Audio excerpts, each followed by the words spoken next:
So on To Live Your Life, Be Free, you're unrelentingly uplifting, another record full of very big songs, including the title song. Right. Where were you in your life in 1991? Good time? Not really. No, right after that song was released is that I got pregnant. And actually then I was having a lot of issues with my record company in the States. So it was my second album, but it was actually my fourth, but it was actually the experience of the second album, the Sophomore Jinx. So it was a little bit more scattered, the energy then. It was a lot of pressure on me to come up with a Heaven and a Runaway Horses. And I think that was definitely being overthought. That project was just, it didn't have the sort of energy and the sort of momentum when we were working that the previous albums had. You could feel that it probably wasn't going to do that great, although there are some amazing songs on there.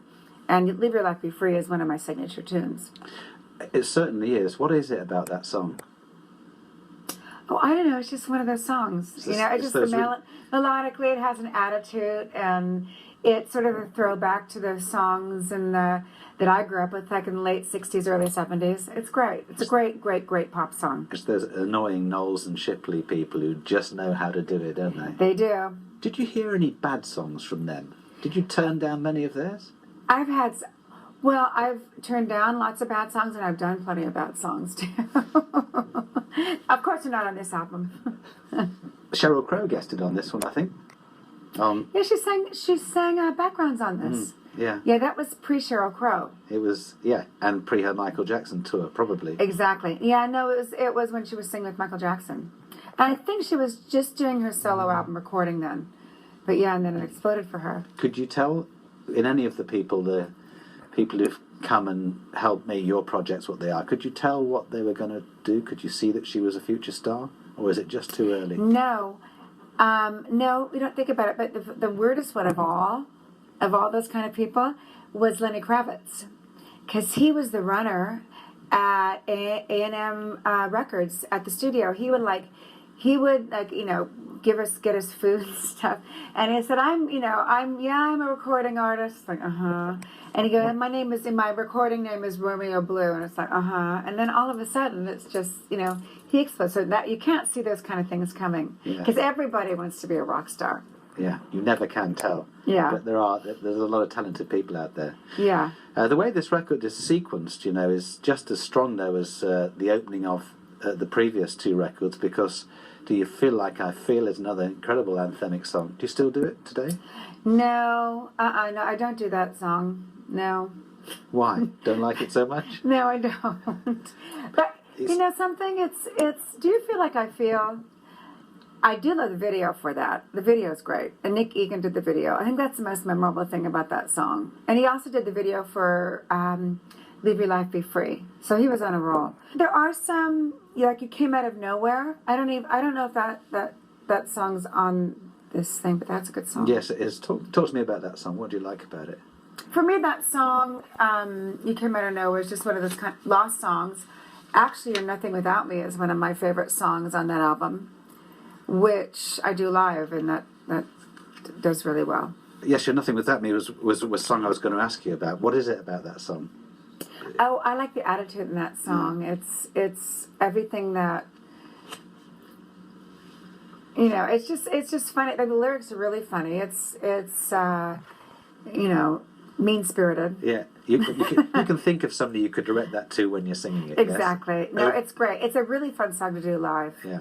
This song, this whole album though, was a big success in some parts of the world. The sort of that wave hadn't hit the beach at all in terms of Australia and the UK. We still have big hits. Yeah, that album of all the albums, that's probably the album that I don't. Well, I remember. When I think of the album, I think of having really, really bad morning sickness, in Sweden. and or getting a craving, and the only thing I can get from room service is smoked salmon and lox. So that's what that reminds me of. I think the artwork, the art direction is beautiful, and I think the videos are beautiful. Yeah. So there's lots of good things that have come out of it, but It was hard to work that album. It was really hard. I was very, very ill for my pregnancy, so I didn't give that album the shot that I should have given it. Do you think also that sometimes labels and maybe the public who like an artist expect too much, expect you to be able to deliver it every 2 years? I mean, I know. Can't you I wait expect 3 or 4? that. You want it. You believe it as well. Okay. Well, I expect that from other people. Yeah. So, and I know that's impossible. And it's impossible because people want you to change, but they want you to stay the same. So, I think by that time with my albums, I think that there's a little bit of that. People going, oh, another anthemic song. But why does she do something different? And if I did something different, well, what is she trying to do? So, lots of the music that was going around you at this time. I mean, you mentioned Evan Dando before, but the early 90s was really an interesting time, wasn't it? With, quite a lot of alternative Nirvana, right. Going on. Were you aware of that stuff? And did you like it? Oh, yeah. No, I loved Nirvana. And who didn't, actually? But, the whole Seattle grunge movement. I thought some of it was really good. A lot of it was mediocre, but some of it was great. I was just thinking, is I Plead Insanity on that album? Track 6. Oh my God, I was really sick during that video. I remember that. I remember doing a Matthew Ralston shoot for that album, and I felt, like gigantic and sick. So I had, but I did what I could. You sound to me like you've always been really in control of what you want and don't want to do. But at this point, was there still a machine that was trying to propel you to do things and compel you to, you say shoot a video for I Plead Insanity, but that didn't end up being a single release. Was there quite a lot of work done that you'd rather have, or you maybe didn't need to do? Well, I think I've always had, until the album, what was my last album, like A Woman and a Man, I didn't have much control on that. But all through my career, I've been really, really lucky in that way that I've been able to pretty much control what I do and what I don't do. At that point, it started changing a bit because my success started changing a bit. Nevertheless, there's still, as you say, there are some good songs on this record. Amazing songs, some of which you still love to this day. And Little Black Book? Yeah, Little Black Book, that video was shot post-pregnancy. The whole album's about pregnancy. And that was that was Richard Feldman, who I worked with a little bit on Runaway Horses, too. And I worked with him on a few of the tracks on this album.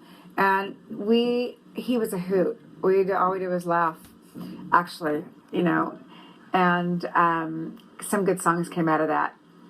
And Marcella Detroit was a co-writer on that from Shakespeare's Sister.